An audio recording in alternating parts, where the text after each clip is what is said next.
There are some genuinely big details about Dawn of War 4 that people just aren't really talking about yet. Things that are easy to miss if you're only watching the trailers once or twice, and things I haven't seen many content creators really dig into.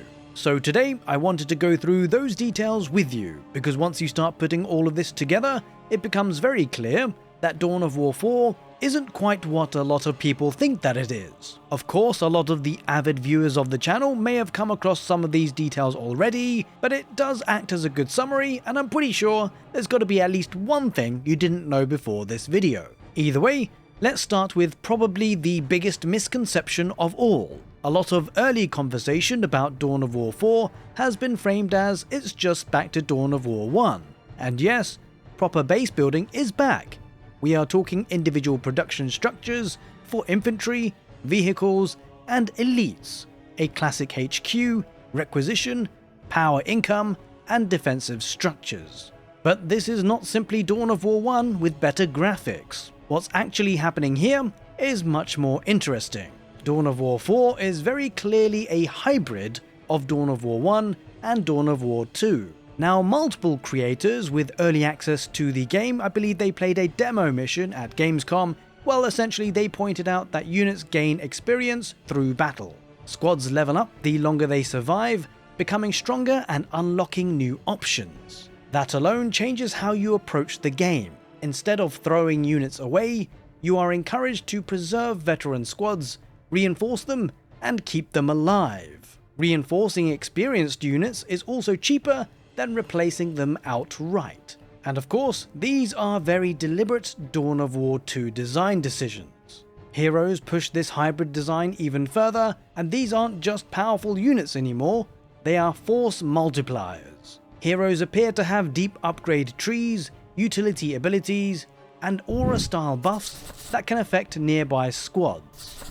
Creators have also talked about heroes marking priority targets to increase allied damage, deploying mines, granting stealth detection, or unlocking entirely new tactical options through upgrades. Abilities in general play a much larger role. Squads aren't just auto-attacking anymore, they are actively using grenades, jump packs, suppression tools, special ammunition, and situational abilities that can completely change how engagements play out. Many of these abilities are tied to weapon choices, reinforcing the idea that unit customization and tactical decision-making matter just as much as raw numbers. Taken together, this makes it clear that King Art Games isn't simply recreating Dawn of War 1, they are combining the large-scale warfare and macro gameplay of Dawn of War 1 with the micro, progression, and hero depth of Dawn of War 2. And according to people who have played the preview build, well, creators really who have published their findings, this doesn't feel confused or compromised, it feels intentional. And you can see that philosophy clearly in the user interface. At the top of the screen, we have the classic RTS setup, requisition, power, and a population cap. And well, that population cap, it matters. A 300 population limit immediately implies large-scale warfare, extended tech progression, and late-game armies filled with vehicles, elites, and super heavy units. Now granted, of course this is all B-roll footage supplied by the developers, and it could have just been a skirmish match where, you know, the unit cap could have been customizable, so we don't really know whether 300 is the population limit that the game will be sticking with as standard, or whether this was a special case scenario. Either way, it's clear, at least you can go that high. Now, just like in Dawn of War 1, captured requisition and power points can be upgraded for better defenses, something we see mentioned by creators and also shown directly in the trailers. Space Marines also have access to defenses like tarantula turrets and hammerfall style fortifications, reinforcing that classic RTS territory control loop. Now at the same time, the micro layer is unmistakably Dawn of War 2 inspired. Looking at the hero Cyrus, explicitly labeled as a commander, his unit panel lists defined battlefield roles like excelling at range, being effective against single targets, and gaining durability through stealth. That's classic Dawn of War 2 style unit identity. There's also a dedicated skills and upgrades section, with abilities bound to keys, which appear to be designed around cooldown based usage. This strongly suggests RPG style progression, not just for heroes, but for the army as a whole. On the right of the unit card, you can even see 3 powerful abilities, or maybe even stratagems they call it, that will require command points to activate. These points are said to be earned through combat, and one creator even mentioned the thresholds being 2, 5, and 11 points. The first ability boosts unit experience gain, the second calls in a bombing run, and the final ability is a full orbital bombardment. Whether those numbers change or not, the system itself shows how much emphasis the game places on momentum and battlefield performance as well as activity. At the squad level, veterancy is clearly visible. Some squad portraits show chevrons and even a double health bar, indicating veteran status and increased durability. Now, what isn't entirely clear yet is how the squad size is represented visually on the user interface, since larger squads without veterancy still appear to show a single health bar. Of course, you can just look at the gameplay and the extra models, and it's likely that the additional models still increase overall health, but I guess there's no definitive answer to that in the user interface screenshots. Crucially, every unit still level up, not just heroes. Even basic intercessors can specialize into anti-infantry, anti-armor, and apparently support roles as well. That's massive for longer matches, because your army evolves over time instead of being constantly replaced. We also see reserve mechanics, which supports reports that certain units can be deployed dynamically, most notably through drop pods.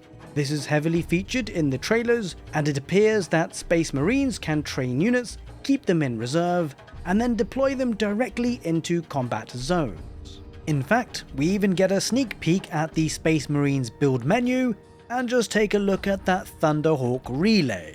The Thunderhawk, of course, is an aerial unit, and I imagine you'll be able to summon it to bring units to the battlefield as the Space Marines. You can certainly think of some epic use cases. Just imagine dropping in a bunch of Terminators into the enemy back lines. Now, interestingly, Orks don't seem to have this mechanic in their user interface, suggesting that it's a faction-specific ability rather than universal. Now, the developers have already said that we won't see the traditional transport units in Dawn of War 4, but there would be alternative ways to move units across the map. For Space Marines, drop pods seem to be that solution.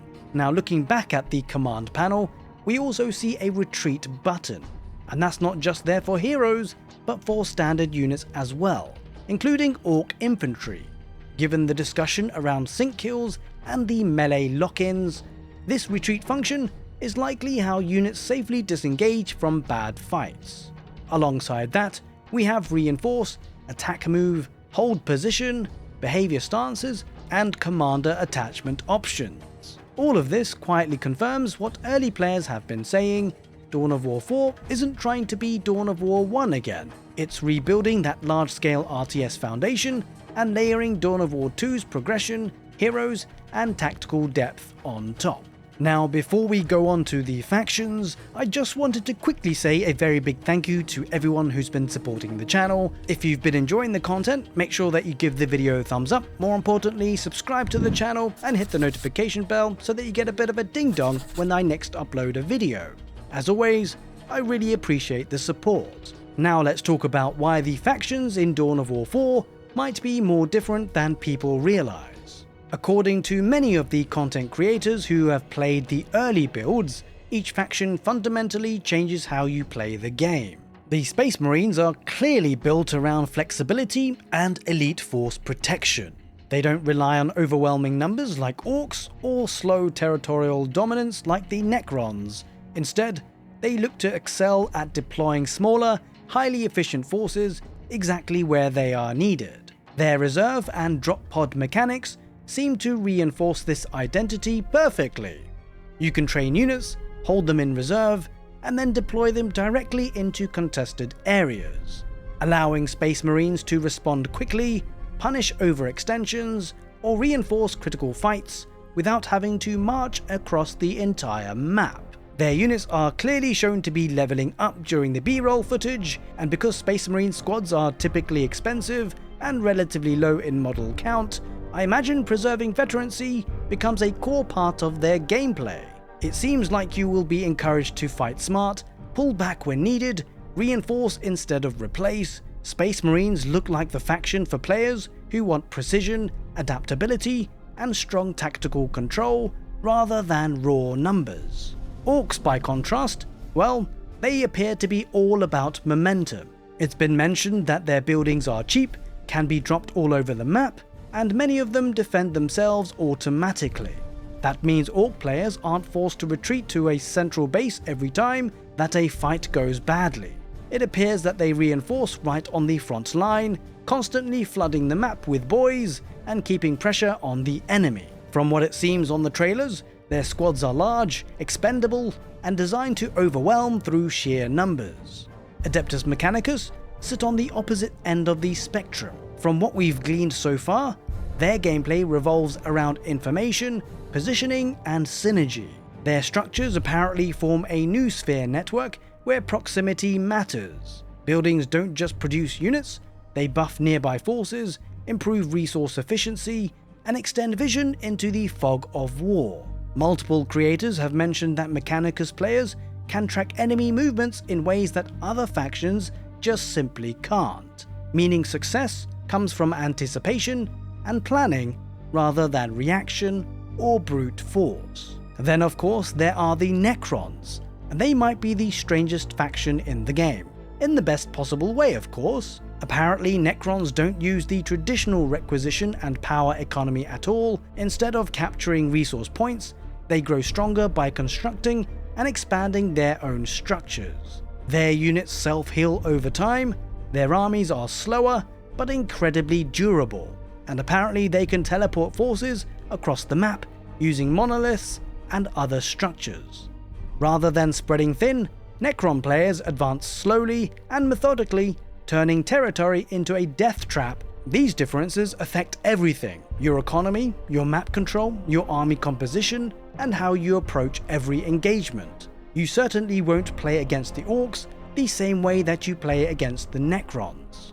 And well, this is actually a good moment to pause for a second, because one of the most fun parts of making videos like this is checking the comments section afterwards. I imagine many of us have been rewatching the trailers, slowing footage down and going frame by frame. I mean, maybe not that far, but sometimes it's amazing what an extra set of eyes can catch. And in this case, I've got the opportunity to ask, well, thousands of people. So let me ask you this. Is there anything that you've noticed in the Dawn of War 4 trailers or gameplay footage released so far that you feel people are just missing or not talking about yet? Let me know in the comment section below. Now, when it comes to cover, which is a semi-hot topic actually given the announcement of Total War Warhammer 40k and its dynamic cover system plans, whilst the Dawn of War 4 developers have mentioned that dynamic cover systems are not planned, at least yet, for Dawn of War 4, we do see destructible environments and possible structures on the maps that appear to be possible capture points and strongholds. Not to mention, of course, there will be buildable cover structures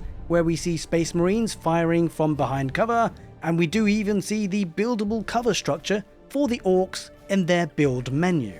Now, when it comes to user interface, you'll of course see the icons on top of the units, giving you visual clarity in terms of the type of unit that it is, but also something quite important is if you do pay close attention, you'll see that sometimes these icons glow red. And I believe, from what it looks like at least, is that when a unit gets into the sync kill animations or the melee lock-in, they start to glow red. In which case, better have that retreat button handy, as you may need to call them back. Now, one other detail that you may have missed for the Orks is that their massive Gorkanaut unit is actually something in their build menu.